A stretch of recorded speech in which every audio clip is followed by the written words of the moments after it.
देश हमारा है। तो कैसा लग रहा है संसद पहुंच करके? मजा आया?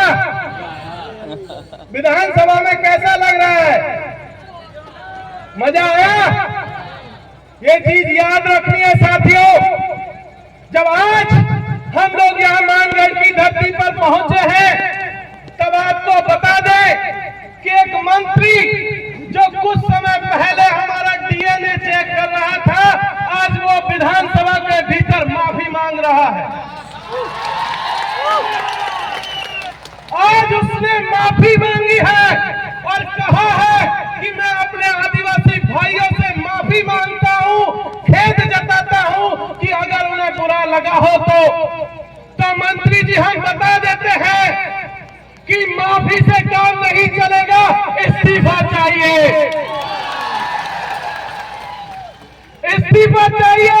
और जब तक आप इस्तीफा नहीं देते हैं और आप जिस पार्टी से बिलोंग करते हैं, जिस पार्टी ने आपको मंत्री पद दिया हुआ है, जब तक वो आपसे आपकी सदस्यता नहीं ले लेती है, तब तक हमारी लड़ाई जारी है साथियों।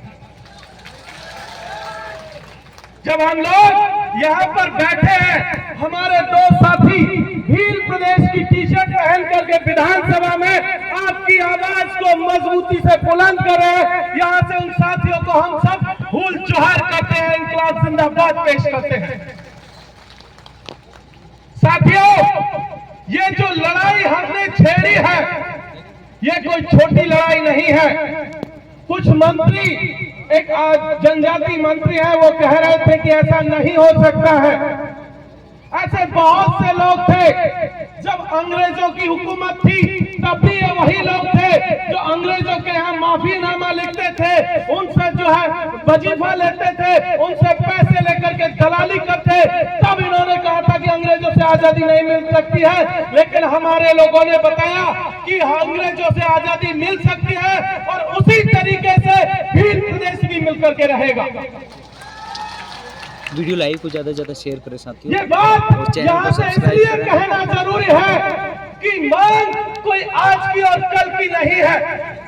हमारी मांग पिछले हजारों सालों से जो टेरिटरी बनी हुई थी, पिछले हजारों सालों से जो हमारी व्यवस्था बनी हुई थी, उस व्यवस्था को फिर से कायम करने की मांग है साथियों।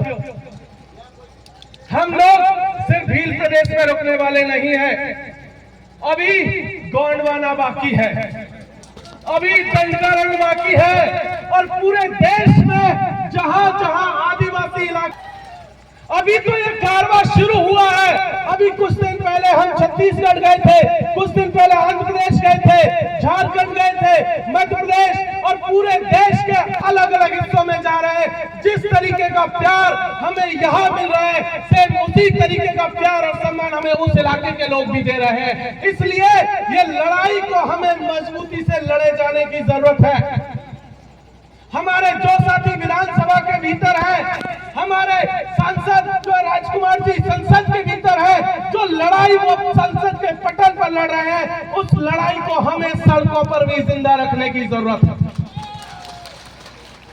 उनकी ताकत हम लोग हैं और हमारी ताकत वो लोग हैं, क्योंकि प्रस्ताव हम लोग यहां से भेजेंगे। अभी मंत्री जी कह रहे थे कि ऐसा कोई प्रस्ताव सरकार नहीं भेजेगी, तो मंत्री जी आपको बता देते हैं कि आपके हाथ में कुछ नहीं है। प्रस्ताव मानगढ़ की जमीन से जाएगा और आपको मानना पड़ेगा। अभी तो सिर्फ 4 हैं विधानसभाओं के भीतर, एक आदमी संसद के भीतर है, और अब जब ये हालत है तो आने वाले दिनों में जब संसद में हमारे और लोग होंगे, विधानसभाओं में जब हमारे और लोग होंगे, तुम तो क्या तुम्हारा बाप भी मानेगा।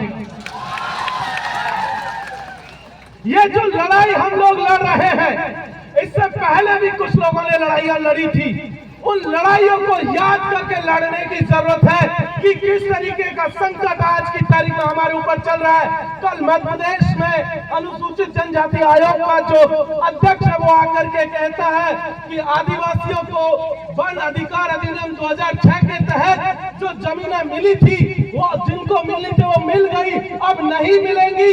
तो इसलिए इस लड़ाई को यहाँ से फिर से जब शुरू कर रहे हैं तो ये कहने के लिए कर रहे हैं कि मंत्री जी आप ये बात मुगालते से निकाल दीजिए, दिमाग से निकाल दीजिए। जो जमीन हमारी थी आजादी के पहले, जब तक वो पूरी नहीं मिल जाती तब तक हम लोग लड़ते रहेंगे आपसे। अभी पिछले दिनों उन्होंने टाइगर रिजर्व प्रोजेक्ट के नाम पर राजसमंद में जमीन को लूटने का सिलसिला शुरू किया, पूर्वी राजस्थान में करौली और धौलपुर में लूटने का सिलसिला शुरू किया, झारखंड के पलामू में लूट रहे हैं, देश के अलग अलग हिस्सों में वो जमीन को लूटने की कोशिश कर रहे हैं। तो हमें वहां के साथियों के साथ भी खड़े होने की जरूरत है साथियों। इसके साथ साथ कुछ और काले कानून संसद में पिछले दिनों पास किए गए थे, चाहे वन संरक्षण अधिनियम कानून हो, चाहे वन्य जीव संरक्षण अधिनियम कानून हो, ये तमाम काले कानून जिनको सरकार हमारी जमीनों को छीनने के लिए लेकर के आ रही है, उन सब के लिए भी हमें सचेत रहने की जरूरत है। जहां कहीं भी आदिवासियों की जमीन को छीनने का कोई भी षड्यंत्र होता है, वहां आपको मजबूती से उठ खड़े होने की जरूरत है साथी।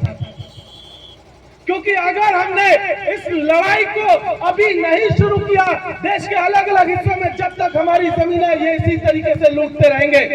इसीलिए एक गीत बल्ली सिंह चीमा ने लिखा था जब उत्तराखंड राज्य को बनाने की लड़ाई चल रही थी। आज से लगभग 25 साल पहले जब उत्तराखंड बन रहा था तब भी इसी तरीके की बातें चल रही थी कि उत्तराखंड नहीं बन पाएगा, झारखंड नहीं बन पाएगा। आपको याद होगा झारखंड के लिए हमारे पुरखों ने कितनी कुर्बानियां दी है। ये देश जब आजाद हुआ था और आजादी के 6 महीने भी पूरे नहीं हुए थे, तब खरसावां के भीतर, झारखंड के भीतर वहां के जो है हजारों आदिवासियों को पुलिस ने गोलियों से भून दिया था। लेकिन वहां के आदिवासियों ने वो लड़ाई लड़ी और उनको जो है लगभग 50 साल बाद जो है उनको अपना राज्य मिला। इसी तरीके से उत्तराखंड के लोगों ने लड़ाई लड़ी और वो लड़ाई लड़ी तो उन्हें राज्य मिला। तो एक गीत कह करके मैं अपनी बात को खत्म करूंगा। वो गीत बल्ली सिंह चीमा ने कुछ इस तरीके से कहा था कि ले मशाले चल पड़े हैं लोग मेरे गांव के, ले मशाले चल पड़े हैं लोग मेरे गांव के, अब अंधेरा जीत लेंगे लोग मेरे गांव के। पूछती है झोपड़ी और पूछते हैं खेत की, खेत भी कब तक लुटते रहेंगे लोग मेरे गांव के। साथियों, ये याद रखने की जरूरत है, चाहे खेत हो, चाहे खलियान हो, चाहे स्कूल हो, चाहे कॉलेज हो, चाहे सड़क हो, चाहे संसद हो, जब तक हम लोगों को ये मशाले लेकर के आगे नहीं बढ़ेंगे हमारी लड़ाई हम नहीं जीत पाएंगे। इसलिए इन तमाम चीजों को याद रखते हुए मैं आप सबसे एक वादा करने आया हूं कि मैं पूर्वी राजस्थान से आता हूं। पूर्वी राजस्थान के लोग आपको टकटकी लगा करके देख रहे हैं कि भील प्रदेश का मानगढ़ से जयपुर जाएगा, भील प्रदेश का कारवा जब मानगढ़ से दिल्ली जाएगा तो वो लोग भी आपके साथ में आएंगे। पूरा का पूरा राजस्थान आपके साथ आएगा, पूरा का पूरा मीणा समाज आपके साथ आएगा। यही बात कहकर के मैं अपनी बात को खत्म करता हूँ। बहुत बहुत शुक्रिया। जय जोहर का नारा है। आवाज दो, आवाज दो। बहुत बहुत धन्यवाद। फिर इसमें ऐसी ऊर्जा आप दिखाते रहें ताकि हमको लगेगा आप थके नहीं हैं। अभी और भी हमारे पास अच्छे अच्छे वक्त आएंगे।